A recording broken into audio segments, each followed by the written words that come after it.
Hey, and good morning, or good afternoon, or good evening. Well, it depends on where you're at. And welcome to my channel. This is That's So Nova. If it's your first time here, welcome.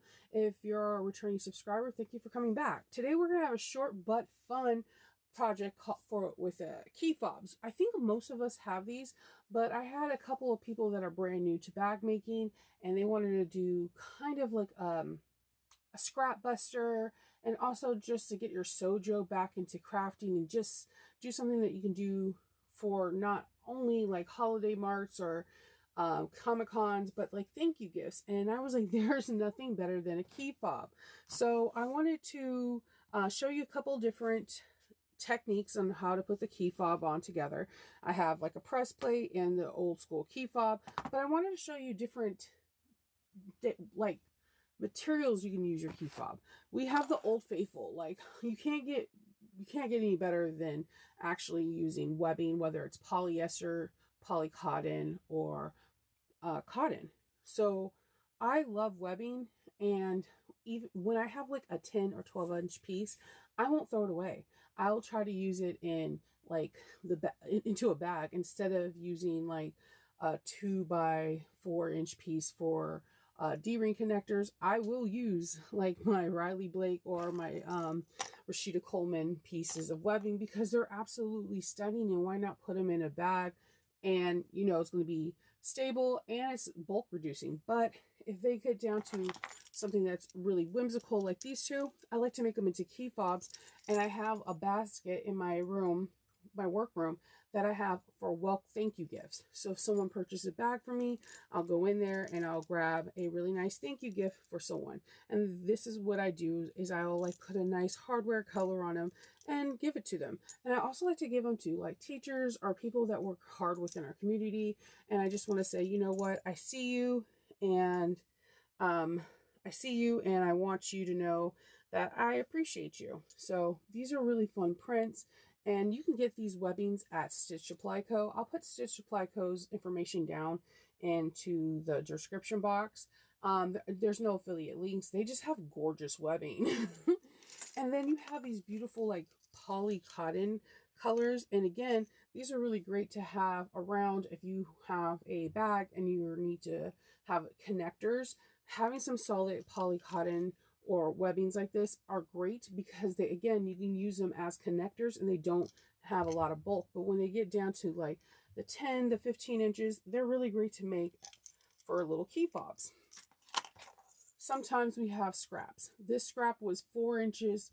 I cut it down to 4 inches by 12, and I folded it like a strap. We'd make our straps, you know, raw edges folded in and then folded over, and then this has no interfacing whatsoever, and I just made it into a strap, sew the raw edge together, and now I have a really nice fun key fob to give to someone.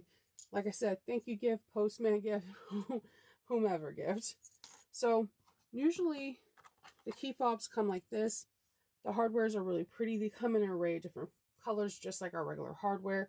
They're really inexpensive, and the kits are usually inexpensive too. They'll come in an array of different colors, plus a key fob that has plastic and sometimes plastic cover replacements. The plastic cover is really important to not scratch up your hardware, but if it does not have it, don't fret. You can cover it up with like a piece of fabric and use your pliers. So you can cut your webbing in any size. If there's no one size, some people like them tiny where they can just have their hands in it. Some people like them a little bit larger where they can have their wrist through it. Heck, I've seen them really large where they want them like a lanyard. So what you need to do is cut your piece,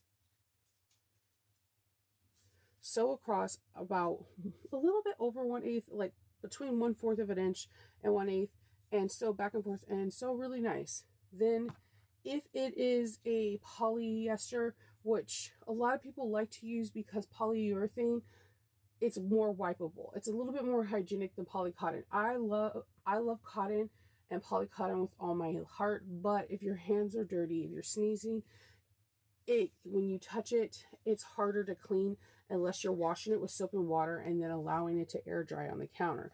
versus polyester, you can literally Lysol balm this and wipe it off and the germs are off. So just something to think about for future for future projects wise. This is why you see a lot more backpacks on the mainstream using polyester versus poly cotton or cotton webbing.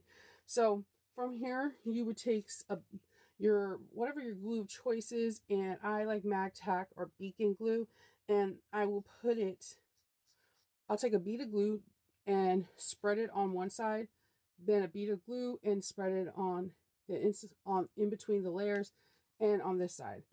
From here, I'm going to grab a hardware, and one side has vampire teeth and the other side's flat. I'm going to get it in there as flat as possible, and then we're going to proceed to the next steps.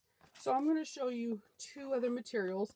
This is a piece of leather, real leather, that I had laying around and I did not know what to do with it. And I'm like, I'm going to try to make a key fob. I never made one before, so this is the first. So I'm a big leather glue girl, so see a bead of glue, and I'm just going to rub it in with the nozzle.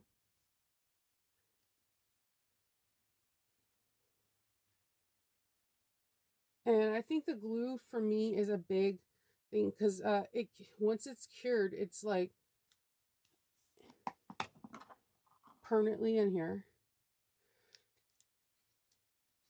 This tool by Kathy is like amazing, and like I have no glue problems ever since that.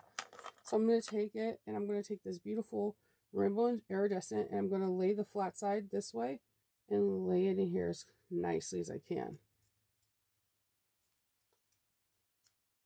I'm going to get my key fob plier and gently, ever so gently, you're not like squeezing for your life. You're just trying to get those prongs into the material. And you can see kind of the material in the inside. That means that the prongs was set properly. And immediately, because there's glue in here, don't start pushing and pulling. Just let that glue cure for a while. And if you've worked with Beacon or 808, you know it cures pretty fast. And just let it go. And I think this is going to be cool if you have like, if you're working with leather, if you have leather stamping sets that you mallet in, this can be a really great idea. You can put people's names, like mallet it in, like, you know, Barbara or Karen or Susan or Lionel or whatever. It could be really cute names that you imprint down, and that can be awesome holiday gifts or family gifts or just because we're going on vacation gifts. That's a great idea. So for this one, I wanted to show you something different. I have a buckle guy press, and they come with flat pressing boards. But I do know if a lot of people have the KAMsnap press. They actually have a key fob press, and it is a very cool thing. But I know a lot of other presses have the same thing, where it is a press where it's two metal components, both flat, that you stick in, and you can press these key fobs even faster, and it works out great. So let's do the same thing. We're going to grab some glue, and this is some bloody webbing that you can get at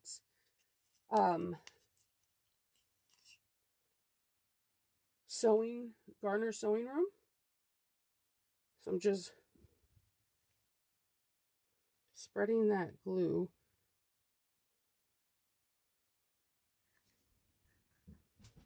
Of course, my dogs are getting all excited if somebody while I'm filming. I can hear them like running, like someone has to be at the door. And then again, I'm trying to lay it on the flat side. And I'm going to take you, this camera angle is super weird, but I wanted you to see. I'm going to let the hardware kind of hang off.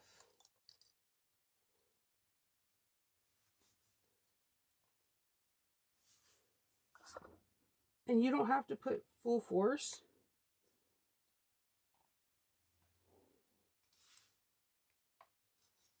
And you see, we got some glue there. You get an alcohol wipe.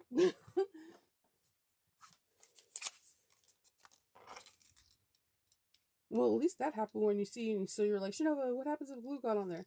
Just get an alcohol wipe. And as you can see,